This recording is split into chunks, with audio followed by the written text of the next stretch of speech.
Good morning and welcome to Member Focus Monday. I'm Christina Schaefer, Director of Social Media for HAR, and I'm joined this morning by Skip Richter, who is the new host of GardenLine. Welcome to the program, Skip. Thank you very much. Thank you Good to so be much for here. joining us today. We have a lot to go over with you. I'm sure we're going to have a lot of questions for you as well. Before we get into everything, though, we'd love to hear a little bit about you, who you are, and what you do. Okay. Well, I grew up in South Texas, actually just a little south of San Antonio. I went to Texas A&M for both bachelor and master's degrees, and my master's in horticulture. Then headed to Missouri. This is the Reader's Digest version, Christina. Headed to Missouri for 3 years to be the state fruit grower advisor. And then a job with AgriLife Extension back here in Texas opened up. I was in Conroe for about 10 years in Montgomery County. And then I went to Travis County in Austin for about 15 years. Came back to Houston for, I think it was 9 years. And then I've been in College Station for the last 3 years now. So kind of been all over the place. Very good. And you have, and actually, we just got a comment. We won't hold it against him that he went to A&M. All right, so we're going to do that today. You know I'm up to it if you want to. I didn't say that, but that came in the comments. That's And okay. you, That's you okay. I actually, have one of my kids. We have an orange sheep of the family, so I'm oh, good to go. okay. There you go. And you actually have a more personal connection with Garden Line. Do you mind sharing that with us? Yes. Back when I went to A&M, Randy and I were freshmen in Moses Hall together, and so I've known Randy for a long time. I guess since Mm-hmm. about 1979 or something. Yeah, he was a great friend to HAR. Came on our program a few times, and we were very sad to hear of his passing. But we're very happy that you're able to join us and that you've stepped into that role and have that history with him. So that's wonderful to hear. Let's get into some of the questions I have for you today. And again, I'm sure we'll get questions from our viewers as well. We did have a light freeze this year, right? Obviously much lighter than what we experienced in 2021. Are you finding there was significant damage done to trees and plants this year, even if we covered them? Yes, marginally hardy plants were hit hard in December, and actually, even though it was a much lighter freeze than February 21, our plants weren't ready. When we go into winter and it's just warm, balmy, and the plants are not hardened off, they're not prepared for winter, and then you have a hard freeze, it's much, much worse than a much harder freeze later in the winter when the plants are prepared. That makes a lot of sense. And what specific plants or trees were you finding, or was it really just everything? A lot of things, we have plants that we think are hardy, but occasionally they get hit. Bottle brush is a beautiful plant, but it's not among the hardiest here, and so we lost a lot in 21. Hmm. We also saw damage to figs. We saw damage to a lot of the perennials that are marginally hardy, like Esperanza and some others. They're all going to come back and be Hmm. okay, but still, if they don't, nobody wants to have to buy a brand new plant to put in. Right. And what about fruit trees? I know we get a lot of questions about fruit trees. Was there significant damage done there? No, no fruit tree damage, no grapevine damage, but figs would be the exception. Yeah. Okay. Yeah. Okay. Thank you. So I know that we were out in our garden and in our yard this weekend, and I think others might have been as well. When is a good time to start tackling all those weeds? Oh, well, all year. The warm season weeds germinate in maybe late February, early March, depending on if someone's down in Galveston or up in the woodlands or in the greater area. And so you have to put a pre-emergent to prevent the seeds from sprouting and establishing ahead of that. So that would be in February. We begin with that. Then once weeds are growing, we have to use a post-emergent. That's something that kills weeds and not the lawn, which is a whole different thing. That can be done early in the spring. Once it gets in the mid 80s and above, it's getting risky to use those products in the lawn. Then in fall, we do the same thing again. We put down a pre-emergent in late September, early October. for weeds that are going to be germinating later in the month. So if you're looking in your yard and you see clover and chickweed and henbit and all these weeds right now, those germinated last fall. So they could have been prevented by a late September, early October application. Okay, great. Thank you so much. We actually had a couple questions that were submitted in advance once they heard you were coming on the program, and one specific question that was submitted in advance was about grass and what is the best grass to choke out weeds. This specific person said they've tried different grasses and they have irrigation installed. So how what would you recommend there? Well, if I had to recommend a grass species, I would probably say zoysia, but there's a big caveat, and that is the way to choke out weeds is to have a dense lawn. So you can have a Bermuda grass lawn that is loose and open and gets weeds in it, or you can have a Bermuda grass lawn that looks like a golf course green and is so tight and dense no weed can get light to germinate. The same is true of St. Augustine and zoysia. You build density by proper mowing, watering, and fertilizing. And that seems so simplistic, but the more often you mow, the denser your lawn. It's kind of like shearing a shrub at your house. Every time you shear, what was one shoot sticking out that got cut off now resprouts into two or three. And so each shearing makes your shrub denser. Each mowing makes your lawn denser. So growing up, I liked lawns to get above my ankles before I had to mow them back down again. My parents weren't crazy about that idea. But it's much better to cut off 1/3 of the leaf blade when you mow. So the higher you mow, the less often you mow because it grows more to have 1/3 of the leaf blade. A golf course green is mowed every day. Good luck with that one. Right. Okay, thank you for that. So, what are your recommendations for grass feeding? What schedules should we be on, and are we behind if we haven't started yet this year? No, you're not behind. Uh, Fertilizer gets sold and applied really early, and a lot of it benefits the winter weeds and ends up washing away in gully washer rains and volatilizing away into the atmosphere. I recommend not fertilizing until you've mowed the grass twice. Now, mowing weeds doesn't count, but when your grass is grown enough to have had two mowings, that's when it has the best root system developed and it's ready to take up the nutrients. So what you paid for, you get to keep and make a beautiful lawn out of. So now is a fine time, 3-1-2 ratio. So a product like Microlife 624, that's a 3-1-2 ratio. There's a 15-5-10 on the market. That's a 3-1-2 ratio. That's how grass takes up nutrients. So that's the ratio we generally recommend. There's times when we put a little more nitrogen on. A lot of lawns already have the other two numbers in adequate amounts. So I kind of hate general guidelines because, with any overgeneralized statement, it's untrue as well as partially true, right? Yeah. Okay. We had a comment come in. Kind of a question. It seems like I have a lot of what appears to be a fungus on my azaleas that I've never seen before.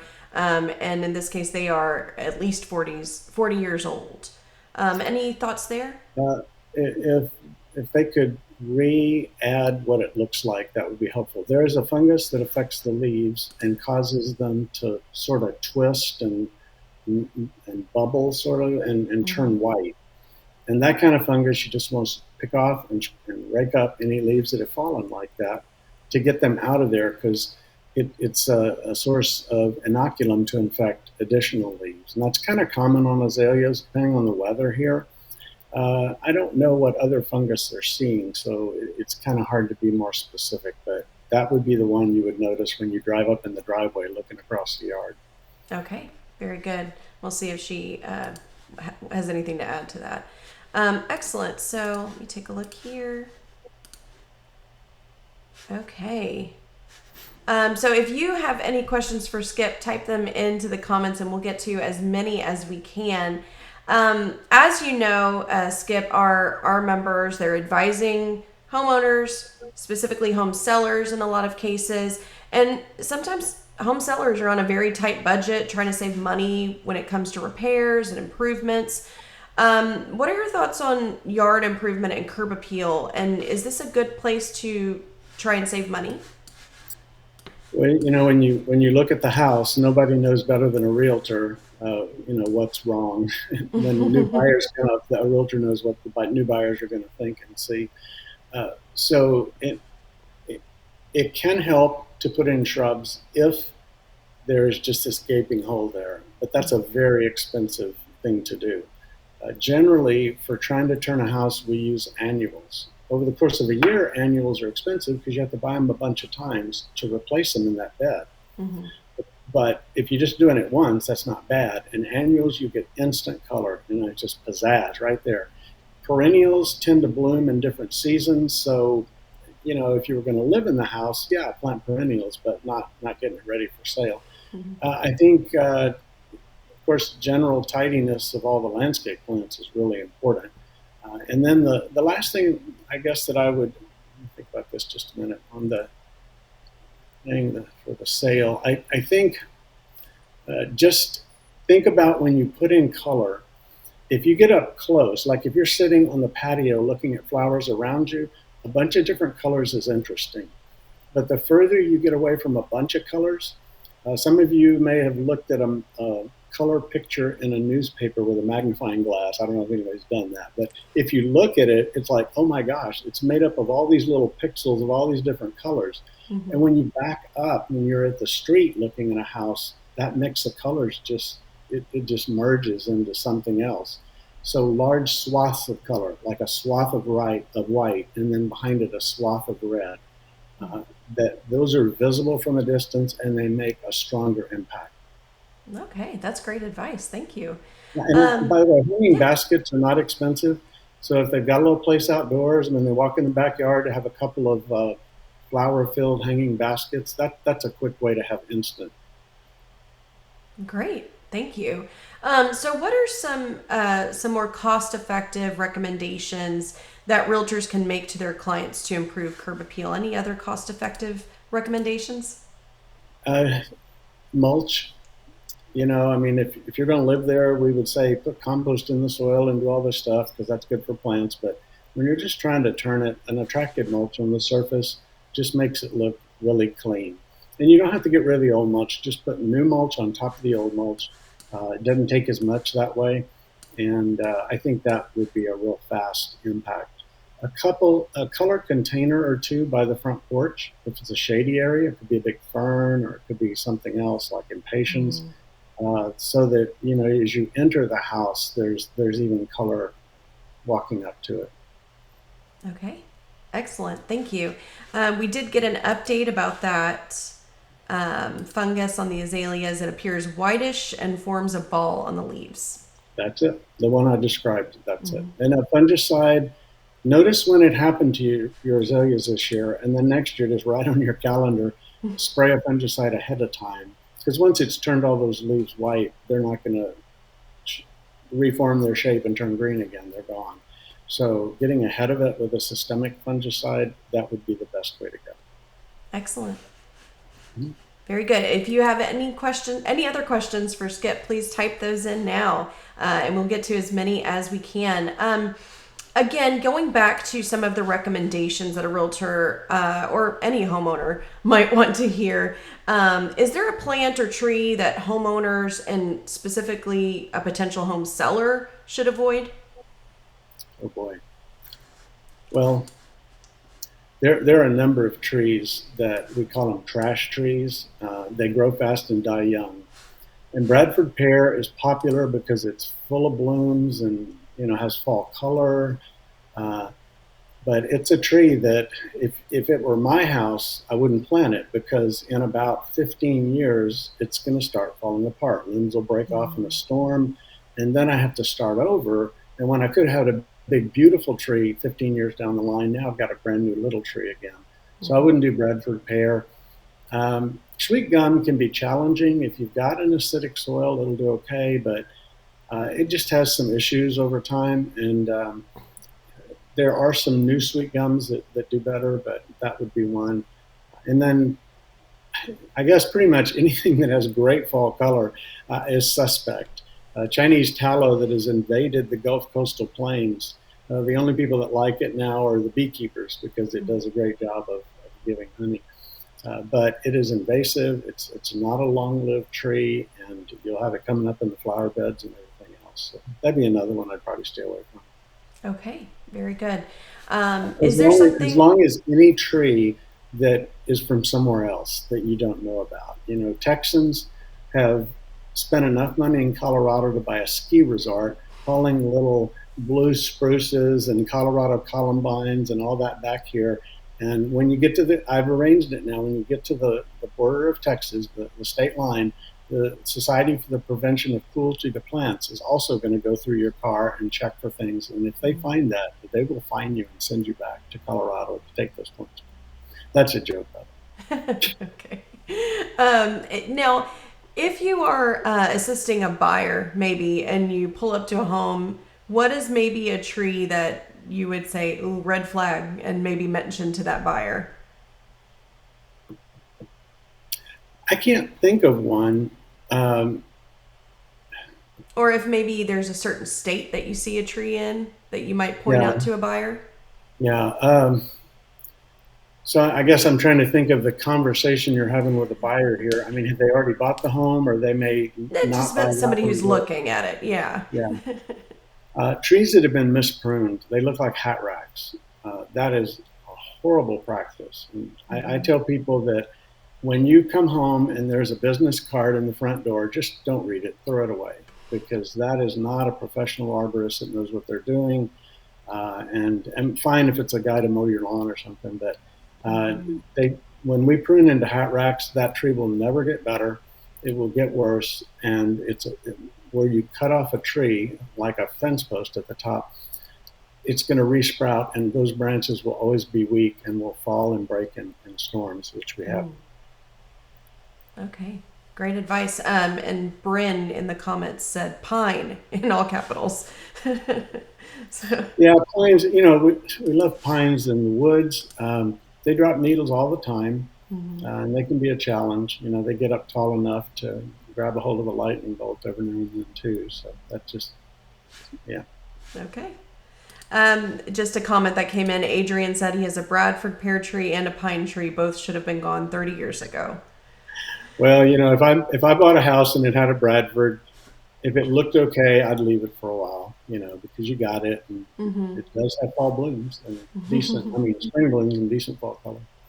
Okay. Question from Richard. He says, what is the best way to deal with tree roots that can potentially affect the foundation?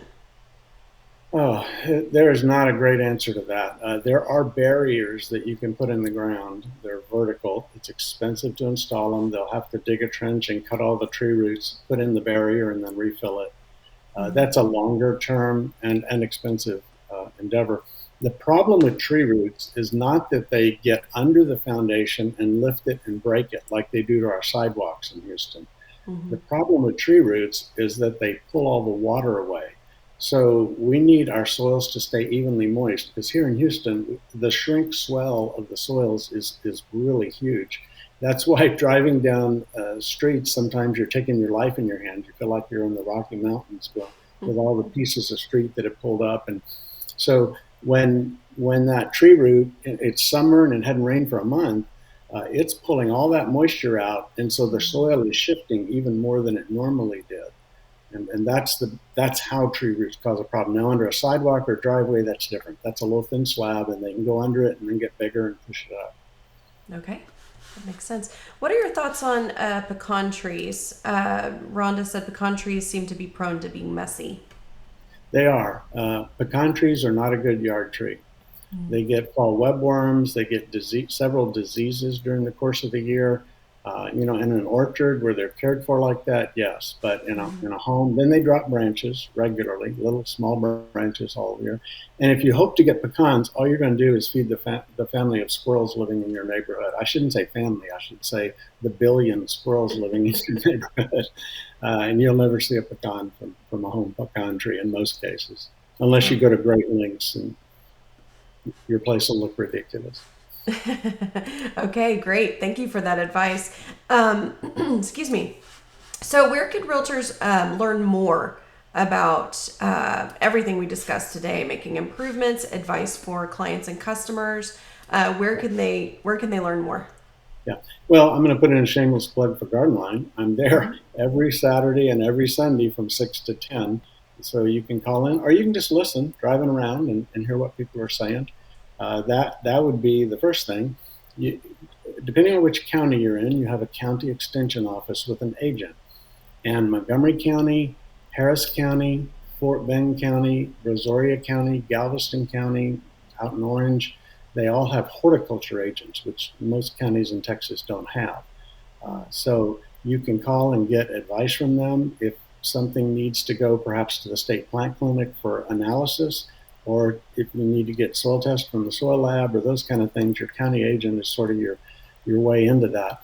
Another thing is the Aggie Horticulture website, and Aggie Horticulture is from the Hort Department at A&M. They have a lot of free publications, like on vegetable gardening. I think there's like 30 or 40 PDFs, full color, 4 page, download, print up, do what you want to do. Then they have that for fruit trees. They have that for some landscaping activities. And so that's a really good source. The Aggie Horticulture Facebook page also has one video a week, and you just have to go. I think it's on Fridays now. I used to be part of it, and I kind of ran out of time to do that. But you can watch it may be a minute or 5 minutes, a brief video. It may be on how to prune your fruit trees, or it may be on how to decorate for the holidays with plants. And you can go back and watch all the old ones that you've missed. Okay, great. And GardenLine also has a very active Facebook page as well. We also have an active Facebook page. That's right. And I post to that. I'm being new. I'm trying to take on things one at a time. And so someone else is handling most of the posts, but you'll see me on there posting some. And that will be little fun facts. I think the last one I did is Texas has 5 state flowers.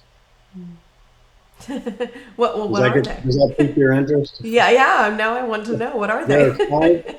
There are 5 different species of bluebonnets, and after the legislature made the bluebonnet our state flower, they came back later and said, "Okay, all of these are our state flower." So we technically have 5 different ones.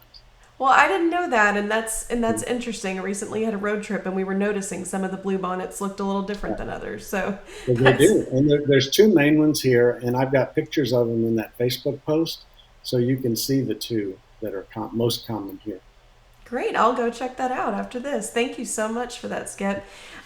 We have just a comment that came in from CJ Johnson. She said, "As someone without a green thumb, this was great information for myself and my clients. Thank you, Christina and Skip." So, Yeah, and Rhonda said, "Fascinating about the blue bonnets." So great. Thank you so much for right. that, Skip. That Let me is actually, yeah, absolutely. Let me make a comment about the Yeah. green thumb. Okay. My goal is for everybody to enjoy gardening and not to feel like you failed or I tried that, it doesn't work, I have a brown thumb. There are no brown thumbs, there are uninformed thumbs. Mm. And by doing the things we've been talking about, you can inform your thumb, and suddenly it's like you just have magic fingers and everything grows. And so I would encourage you, or your clients, have them do that. So, were you about to close this down? Yeah, well, no, thank you for that. Is there anything else that you want to share with our members today? Uh, well, I would like to hear, and this is a real partial question, so it may be hard to answer, but I've thought about in the past putting together a little booklet. It may be like 16 pages, full color, real attractive magazine type thing that would be for new homeowners. And it would be like your landscape maintenance manual or your new homeowner maintenance manual. And it would include how to take care of your lawn, a page for that, how to water the lawn efficiently, what are some colored flowers for your landscape, and what fruit trees. Do you see what I'm saying? Mm-hmm. And it would be something that ideally, like realtors, would give to every new homeowner, and be a very inexpensive little gift, but it would be something that um, I just think would be appreciated. So I'm Yeah. kind of curious if that's my idea. Do realtors feel like that's a good idea or not? And please say no if you don't, because I don't need extra work. Absolutely. So, realtors, tell us in the comments if you think that booklet would be great. It could be a nice closing gift that you provide to a new homeowner. So let us know. I'm seeing some yeses coming in already. Yes, the booklet for new homeowners. Yes, please. That would be great.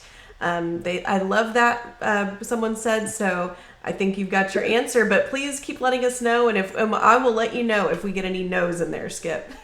Well, okay.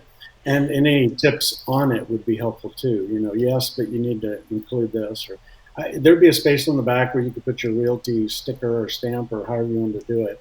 And so that way when you leave it with them, they have your contact information too. Okay, great. So realtors, tell us in the comments what you want to see in that book as well. So again, Skip, thank you so much for your time today. We really appreciate it. We've heard where we can follow up with you. We can listen to the show. We've shared the links to the different Facebook pages and websites that you mentioned as well. So please go check those out. Follow those Facebook pages so that you can stay informed. And again, Skip, thank you so much for your time today. We really appreciate it. All right. Thank you. Thank you so much. That is it for this Member Focus Monday. We will be back next Monday at 9 a.m. with HRIS Chair Mario Arriaga. So we will see you next Monday at 9 a.m. Have a great week, everyone. Bye-bye.